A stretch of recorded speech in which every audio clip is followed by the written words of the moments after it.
Quand j'étais petit, avec ma sœur, on avait commencé la série Grey's Anatomy et ça m'avait frappé parce que l'un des premiers épisodes, c'est une femme qui s'était fait agresser sexuellement et pour se défendre, elle avait mordu le gland de son agresseur. Et ça m'avait frappé parce que du coup, il y avait tout le débat de est-ce qu'on peut avoir, enfin, est-ce qu'on peut avoir du plaisir ou pas sans son, avec la moitié de son appareil. Et surtout, est-ce qu'on peut vivre sans la moitié de son appareil? La réponse était non dans la série. Et cette histoire qu'on va lire aujourd'hui semble faire énormément écho à cette série qu'est Grey's Anatomy, en tout cas les premiers épisodes. Alors, c'est parti. Une Catalane coupe le pénis de son patron. Elle l'accuse de lui faire subir des agressions sexuelles à répétition. Je sais pas, je suis désolé, mais ça me fait rire. Vous allez voir que dans l'article, ce sera un peu plus sérieux, mais je trouve que le titre, mais genre, what the fuck. En province de Barcelone, à San Andreu de la Barça, une jeune femme a coupé le pénis du propriétaire du bar où elle travaillait. Les faits se sont déroulés ce 1er juin, rapporte un média local. La femme, arrêtée par la police, Mosso, d'accord, a expliqué en avoir marre des agressions sexuelles subies de la part de son patron. Elle a alors voulu se faire justice elle-même lorsque l'homme aurait essayé à nouveau d'abuser d'elle. La femme s'est présentée spontanément à la police, racontant sa version de l'histoire, expliquant qu'elle a déjà été forcée à avoir des rapports sexuels non consentis avec l'individu. Elle aurait alors sectionné le pénis de son agresseur présumé avec un couteau. Actuellement, l'homme se trouve à l'hôpital et la femme pourrait devoir répondre d'un crime d'agression sexuelle. Mais putain. Alors déjà, en fait, hein, je trouve que déjà dans cette affaire, mais si elle lui a coupé la bite, c'est que forcément, elle y avait accès. Vous voyez ce que je veux dire? Si elle y avait accès, c'est que forcément, il y avait des trucs... Enfin, c'est au moins, normalement, il y avait quelque chose qui se passait entre eux. Maintenant, va savoir si des rapports réguliers et consentis ou si c'est bien effectivement des viols.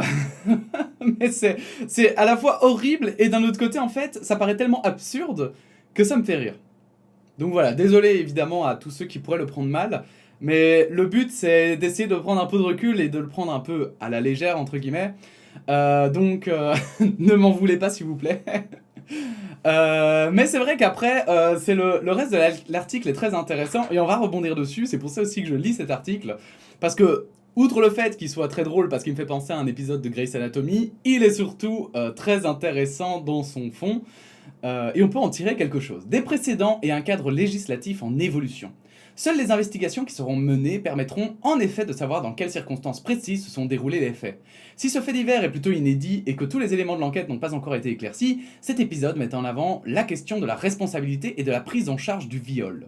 En Espagne, le gouvernement avait annoncé en mars 2020 en fanfare une proposition de loi comprenant des mesures pour lutter contre les violences sexuelles et la redéfinition de la notion de viol.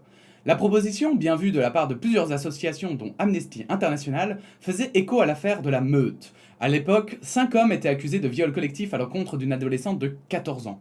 Ils n'avaient finalement pas été accusés d'agression sexuelle, l'équivalent de l'accusation de viol en Espagne, puisque la jeune fille se trouvait dans un état inconscient à cause de sa consommation d'alcool et de drogue.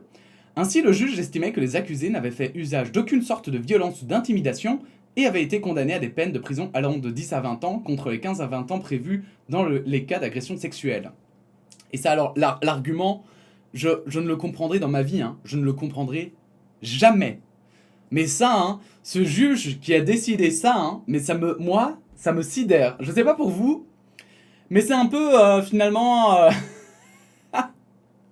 je sais pas, vous savez, c'est un peu les gens qui se font racketter à la sortie de l'école et qui du coup donnent leur argent et c'est un peu comme si on disait ah mais non, tu leur as donné l'argent donc ça va. Oui mais j'avais peur d'eux. Oui mais est-ce qu'ils t'ont dit quelque chose de méchant? Bah non parce que ils t'ont fait peur avant. Ou c'est des trucs comme ça où je me dis mais ça peut aller tellement loin. Ça n'a tellement aucun sens. Même les arnaques. Les arnaques, souvent, les personnes sont consentantes. On juge une arnaque parce que par rapport à la valeur de ce qui était promis, du service ou de l'objet, eh bien, la somme demandée est beaucoup trop grande, par exemple.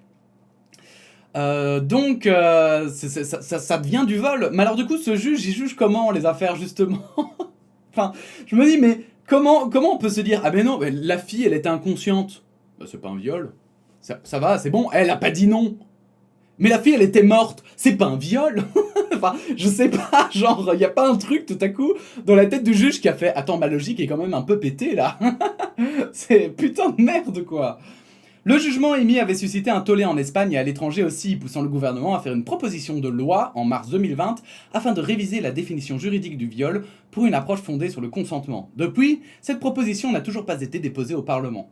Selon les derniers chiffres disponibles d'Eurostat, relayés par la SBL SOS Viol, 1387 femmes ont subi un viol en Espagne en 2017. Ce chiffre était en hausse sur les 3 années précédentes. C'est assez terrible.